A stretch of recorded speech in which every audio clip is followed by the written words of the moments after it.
Re-salut! Alors, dans cette vidéo, nous allons faire une leçon de vocabulaire, celle du lexique du portrait, la comparaison et la métaphore.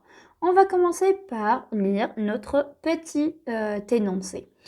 En rentrant à Boussaada, à l'heure du coucher du soleil, nous avions remarqué une petite fille assise contre un mur d'argile.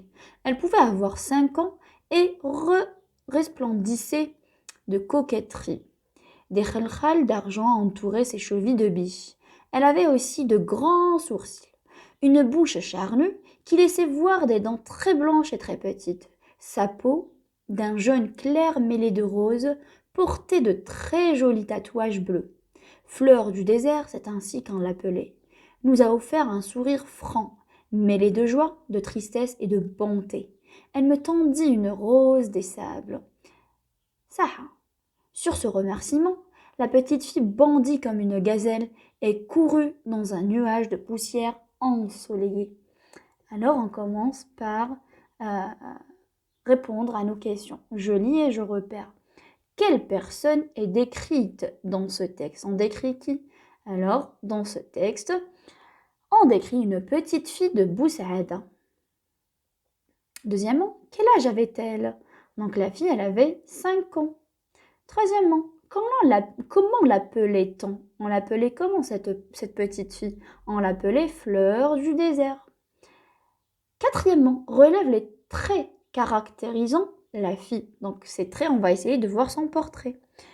Premièrement, elle resplendissait de coquetterie, des khalkhals d'argent, des chevilles de biche, de grands sourcils, une bouche charnue, des dents très blanches et très petites, une peau d'un jaune clair mêlé de rose, de très jolis tatouages bleus, un sourire franc mêlé de joie, de tristesse et de bonté. Elle bondit comme une gazelle. C'est son portrait, on est en train de la décrire. On passe à l'analyse. J'analyse. À quoi est comparée la fillette quand elle court? Retrouve la phrase qui le dit.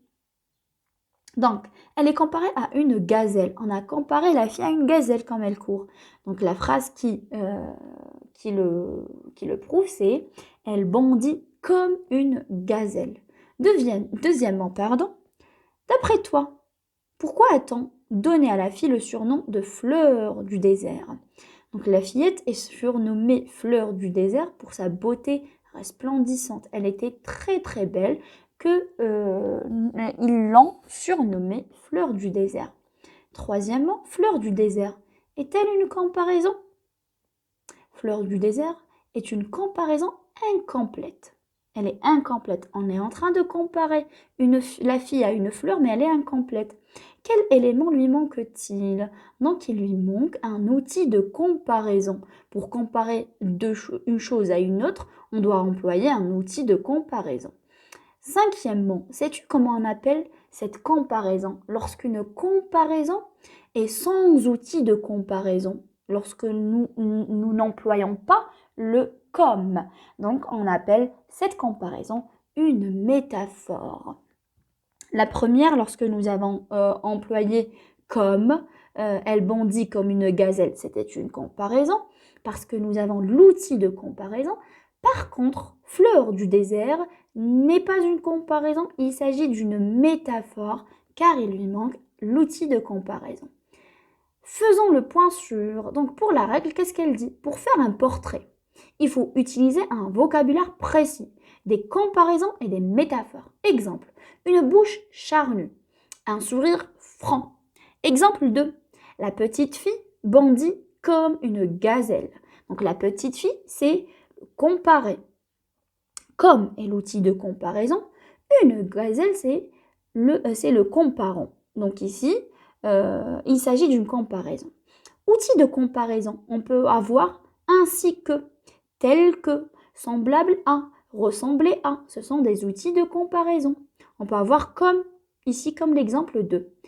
L'exemple 3, des khalkhals d'argent entouraient ses chevilles de biche. C'est une métaphore, ses chevilles de biche. Donc ici, nous n'avons pas d'outil de comparaison, donc il s'agit d'une métaphore. Et c'était notre leçon d'aujourd'hui.